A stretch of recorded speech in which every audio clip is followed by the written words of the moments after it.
William Brosler from Indiana, Fort Wayne. Fort Wayne, Indiana. Today's August the 26th, 1988, and we're speaking at the Sheridan Century Center in downtown Oklahoma City. Please give me your full name, age, date of birth, and place of birth, first of all. William Brosler, born March 22nd, 1896, age 32 years young. At the time that you were in the service during the war, what was your highest rank? Corporal. Corporal. And what was the unit or units that you were in? I was with the 32nd Division. Originally, I was with the Field Artillery, 75 millimeter, and then they transferred me to the ammunition train. Okay. Do you remember the dates of your military? Well, go ahead.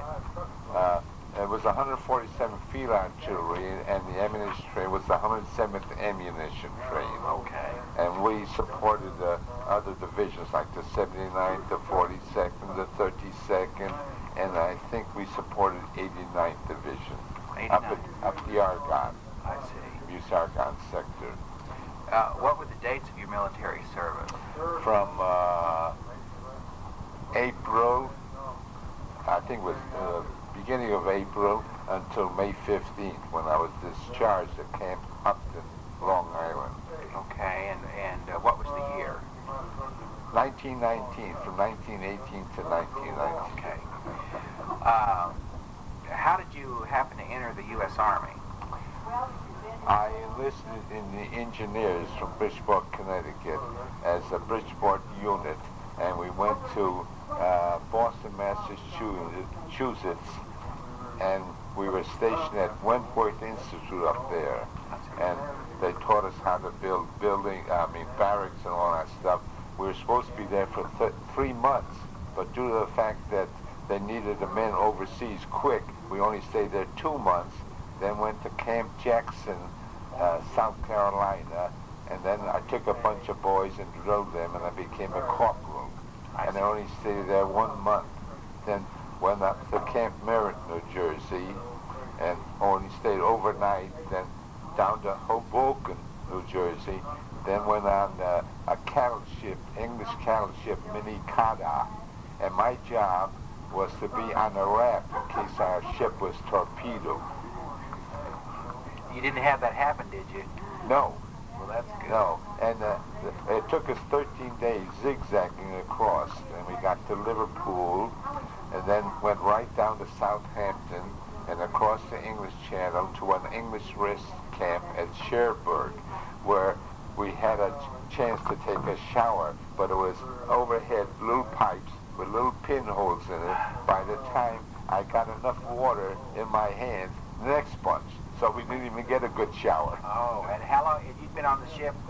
13 days without that a shower? was going, oh yes, sure.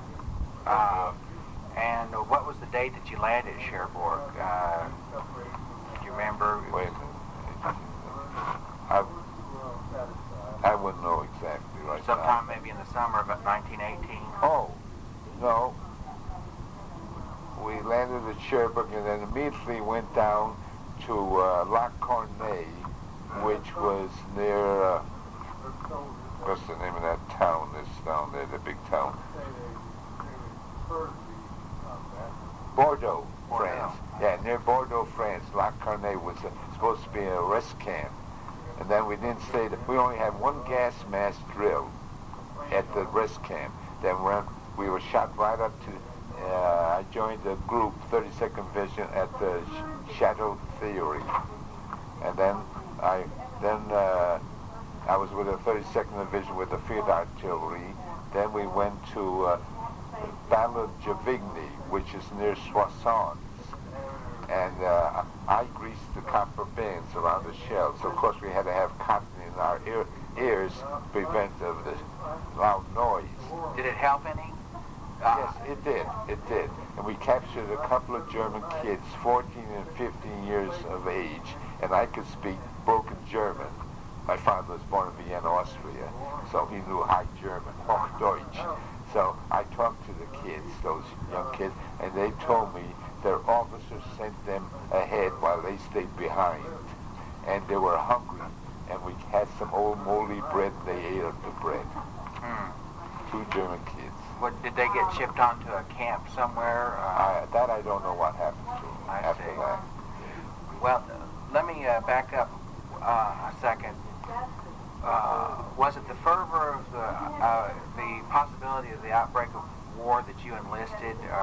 Was it something you did for patriotic purposes? Patriotic purposes. Then we marched down the main street of Bridgeport, Connecticut.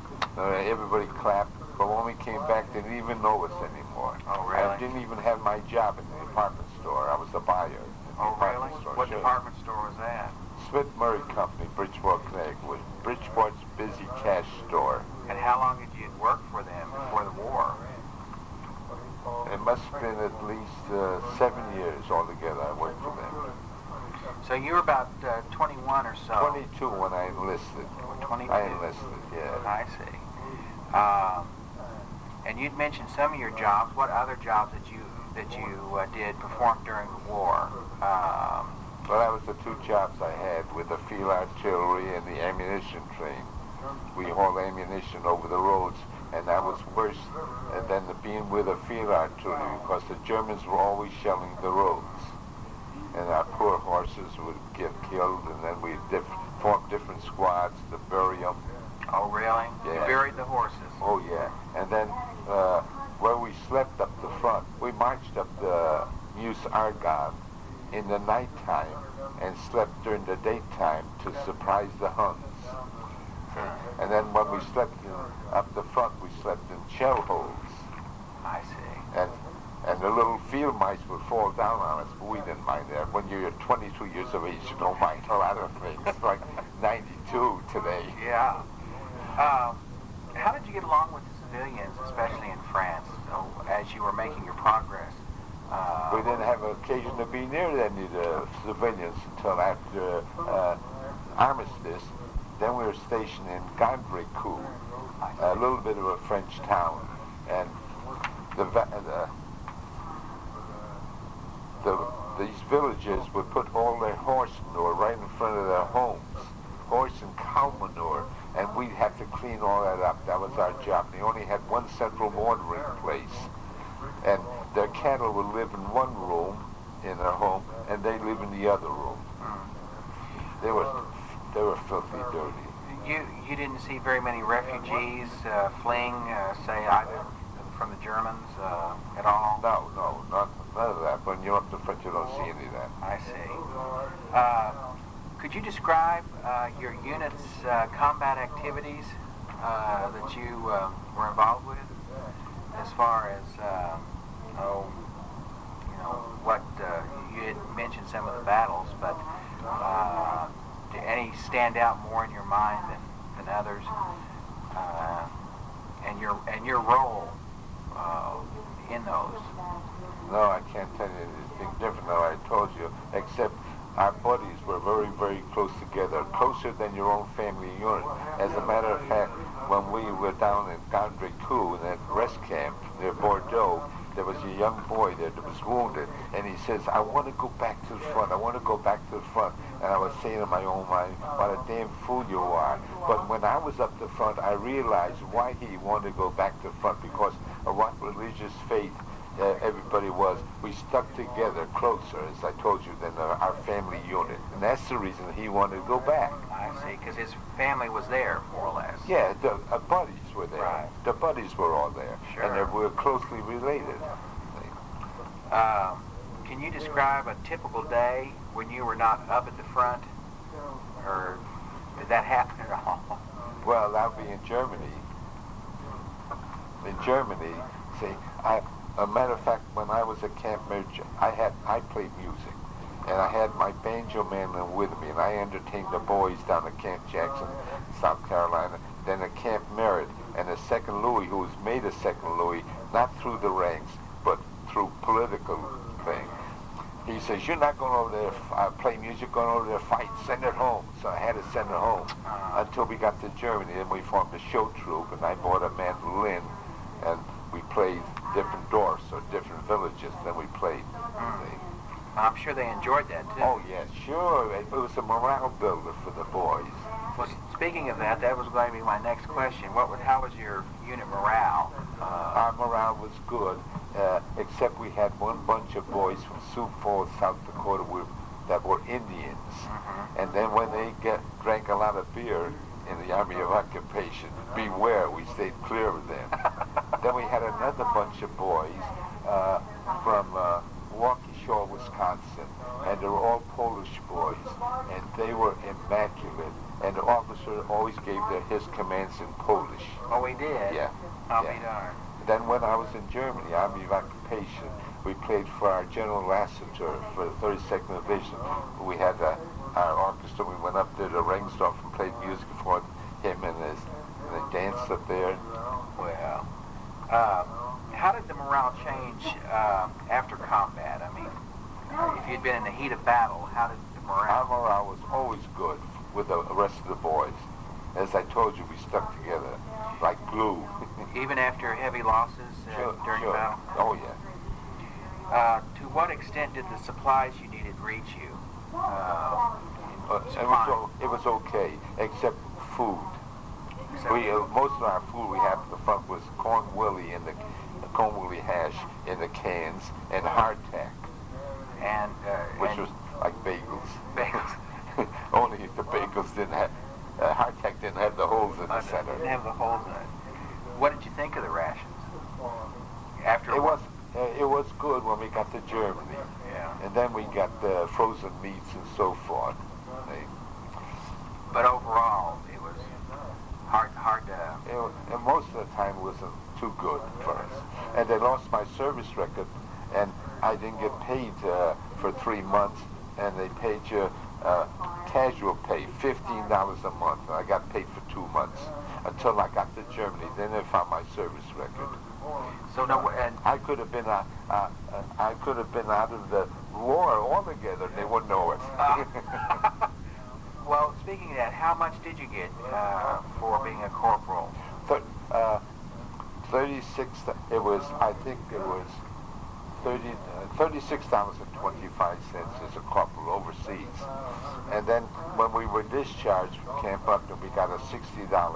That was our money, $60. And about 10 years later, they paid us for $1 in the States and $1.25 overseas. Oh, really? That's all we got. We didn't have any college education, nothing. My job as a buyer in the department store wasn't even there. I didn't even have a job, but my boss got me back as a salesman. Then I worked myself up again. See? Well, I imagine I'm going to elaborate on that a little bit here, especially after the war. What did you think about the personnel replacement? In what way? Well, I suppose there on the front, if they had to bring in other troops and so forth. We didn't, our outfit, we didn't get any replacements that I know of. I see. No. Except overseas, there was one buddy from up in Maine, long, lanky guy, and we had our field kitchen with us sometime, and the stovepipe was all full of grease and everything else. He was always praying. So in the nighttime, we'd get to him and say, "Oh, don't do that," and we'd have his face all with black soot all over. In the daytime, he looked like a rat boy. That was something fun. Huh? Yeah. How are your medical services, especially for the care for the wounded? I'd say it was all right. Was all right? It was okay, yeah. Were you ever wounded? No, I was not wounded, but when we drank that water, that polluted water, rainwater, and it was in those canvas bags with chlorine in it, I had diarrhea so bad, and the doctor gave me some black pills. I suppose it was iodine pills. Mm-hmm. Did that happen quite a bit, or because of the lack of water? Because of not so much the lack of water, but it's the polluted water that did it. Coming from the shell holes. How was the leadership for your particular unit? Very, very good. I would say it was very, very good. I can't remember their names. I see.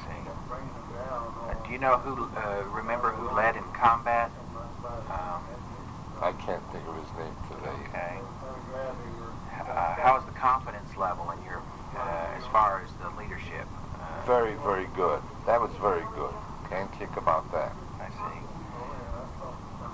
How about your equipment? How good was your equipment that you used during the... It was all right. 75 millimeter guns were okay.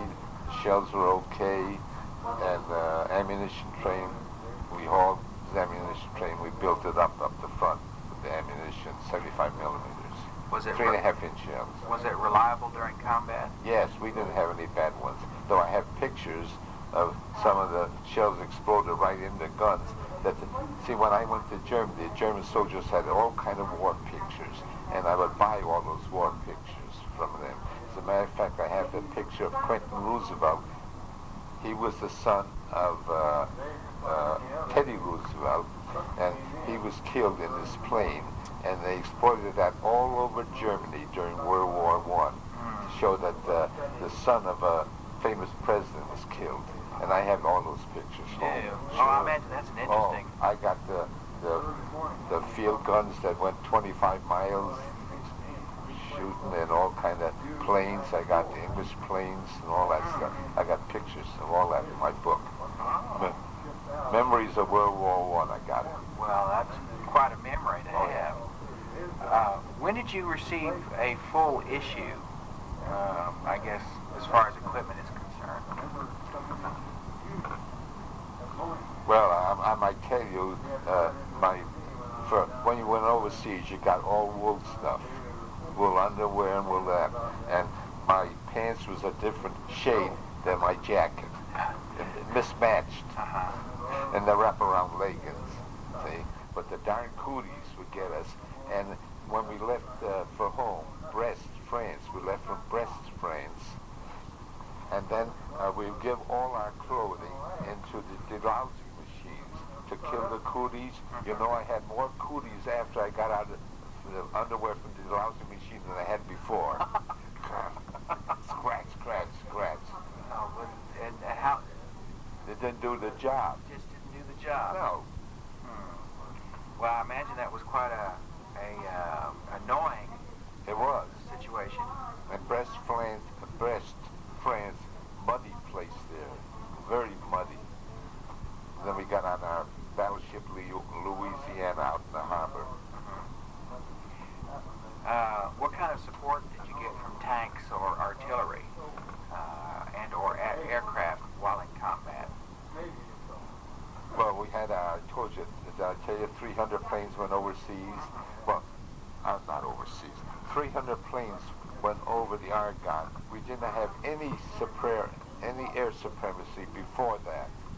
And the Germans would come over in the nighttime and drop flares. But we were not allowed to even light a match because it magnifies itself from the air. But when we got up the Argonne, we had these 300 American planes with Liberty motors. And you could tell by the sound of the motor, the difference between their motor and the Fokker motor, and our motor would go even, and the German motors would go so we could always tell the difference overhead at nighttime. Well, that's was when very we had important.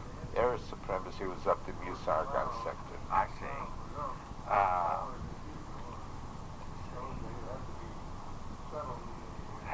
Who and how good was the enemy soldier that you faced as far as, in combat?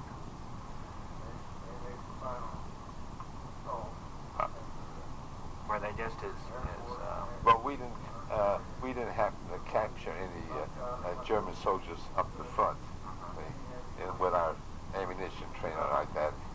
Generally, it's the infantry that gets them. Infantry.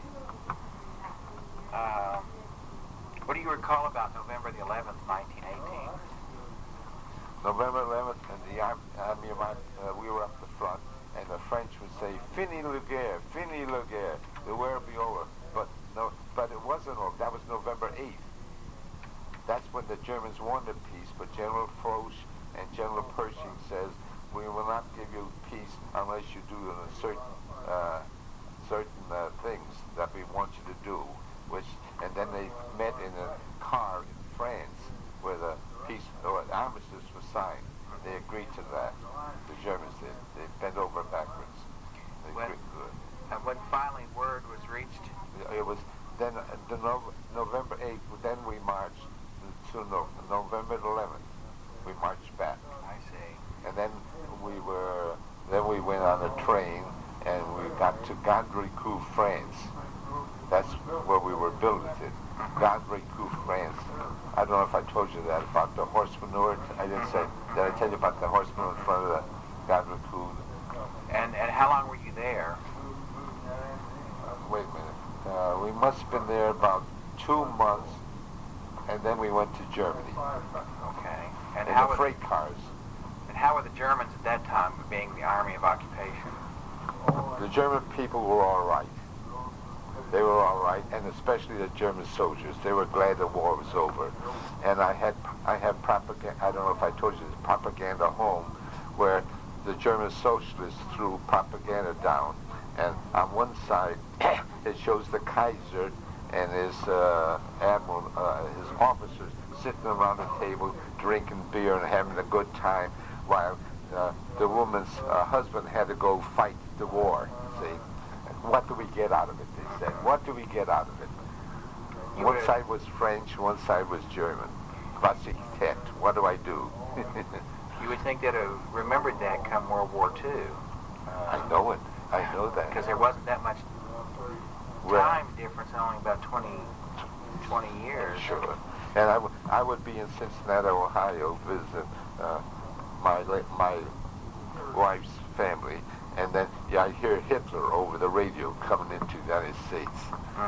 Hitler. God, oh, it was pathetic. Oh, Hitler. And the American government didn't do anything about it. They just listened. Well, until it was too late. Too late, sure. Well, sure. I'm Jewish, see? I see. I'm Jewish, and look at these anti-Semitism, what happened in Hitler with these people. Pathetic. When I see some of those war pictures, it's hard to... The Holocaust. Just unbelievable. And if you're a Mason, I'm a Shriner, too.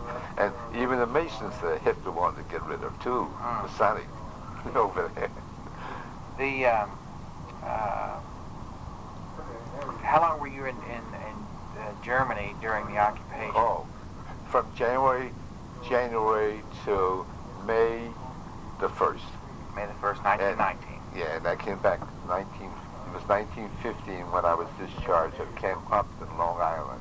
I see. With a $60 bonus. Describe your return to the United States. Well, when I came to the United States, people didn't even know you anymore. When you went away to war, they clapped you, marched on me. I didn't even have my job. But during World War II, the federal government made them give them the same job back again, or a comparable job. We didn't have any chance for a college education or nothing. We did not have it in World War I. Well, how did you feel after leaving the Army that you came back and you had nothing? What kind of reward was that for all the years? So the only thing I got was my boss with the store where I worked. He gave me his job as a salesman in the men's furnishing department, and I worked myself up again. How long did it take you to get back to being a buyer? Oh, a couple of years. A couple of years? Yeah, a couple of years. Then they put me in ready-to-wear upstairs and children's wear, and I even bought corsets. Corset buyer I was. Yeah. Rango belts, Warner Brothers, they were both made in Bridgeport, Connecticut. Well, how do you feel about the way the federal government and the people, how they treated you on your return? I mean, how has it affected you since? I mean, is it... As a veteran? Yes. The federal government is taking good care of us because we're considered 100% disabled World War I veterans. And I get everything at the VA Medical Center except dentistry, unless the doctor recommends that I go to dentistry due to the fact maybe I might have gums or something wrong with it. Outside of that, they treat us well. And when I say the VA Medical Center was built in 1948, and I only lived 2.5 blocks away. We had all American doctors at that time. I see. And it was wonderful. And we'd be invited out to the barbecue out and have porterhouse steaks and everything else. Really live it up, huh? Sure. Do you have any other ideas or thoughts about the impact of military service and the aftermath of how it affected your life? No, the only thing I can tell you about the YMCA and the Knights of Columbus in World War I and the Salvation Army, I have nothing against the Red Cross. I never had occasion to meet them. But when we would send a boy back to the YMCA to get some stationery and also get stationery for others, the fellow that represented the YMCA, now I have nothing against the YMCA organization. I think it was the individuals that they sent over there that were taking the money away from our boys. Oh, see, really? they were the ones, see. So he says the YMCA fellow would tell this one boy who got some stationery and he wanted to get other stationery. No, I can't give any more stationery. They got to come here because they wanted to sell them some other merchandise, see. So when we were in Germany, the YMCA was stationed in the town I was in, Heimbach Weiss, and then they were selling everything. They were selling everything. So the KFC opened up a block away, and the KFC gave everything away for nothing. So the YMCA, in order to meet competition, had to give their stuff away for nothing. And then, but the Salvation Lassies were in Koblenz, Germany, on the streets, giving us donuts and coffee. They did a wonderful job, the Salvation Army. I would say 100% for them. I still support the Salvation Army today. Well, now, were they American representatives? Oh, sure. Okay. Sure, from America. See, but Salvation Army, we stand up wonderful for the Salvation Army. Yeah. And I might tell you that some of our boys stayed over leave in Paris when they had a pass. I didn't get any pass because they didn't have my service record. They lost it. So they would get, and Hardboiled Smith, he was one of the big officials that he would put them in prison right away. Oh, really? Hardboiled Smith. And then some of the fellows would say, we wish we could get a hold of this Hardboiled Smith, we'd kill him. Wonder whatever became of him. I don't know.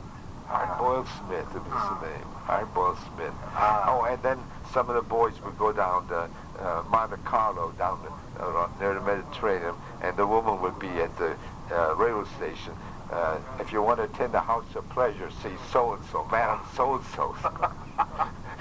So they had, so that was some of the things they did recreation. Recreation. Yes, recreation. See. Well, now, in between the lull between combat, I mean, say if you're in the infantry was out on the foxholes and so forth, Yeah. I guess you played cards or something. Oh, yeah, we played 21 blackjack. Did you? Blackjack, yeah. But I didn't get paid. I only had $15 casual pay, so I didn't have much to spend. What was the longest duration of combat that you might have been involved with?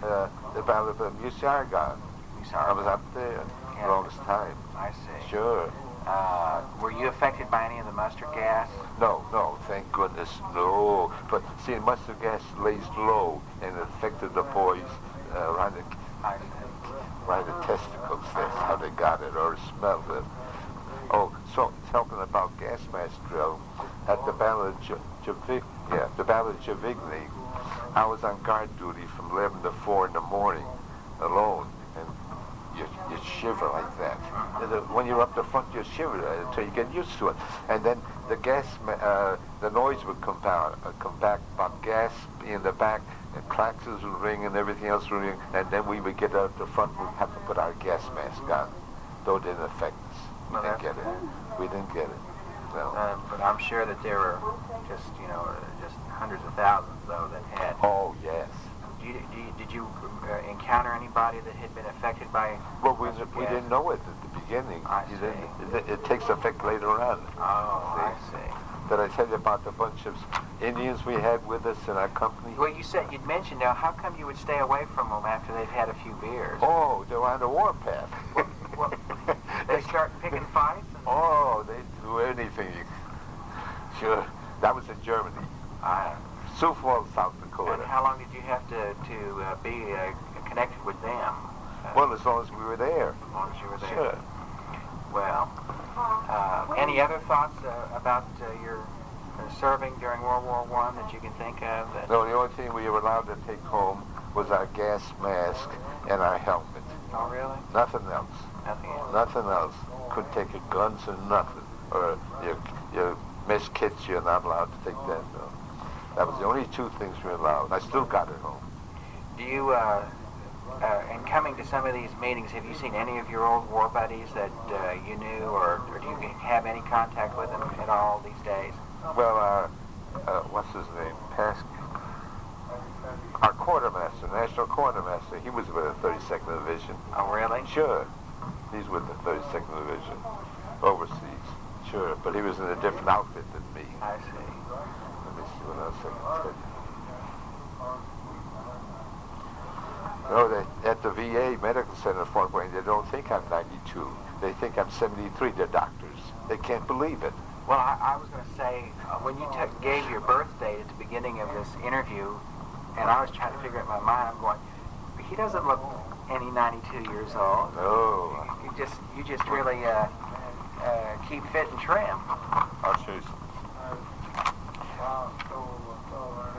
I showed you a picture of this. Yes. Yeah. Well, now I got some more pictures.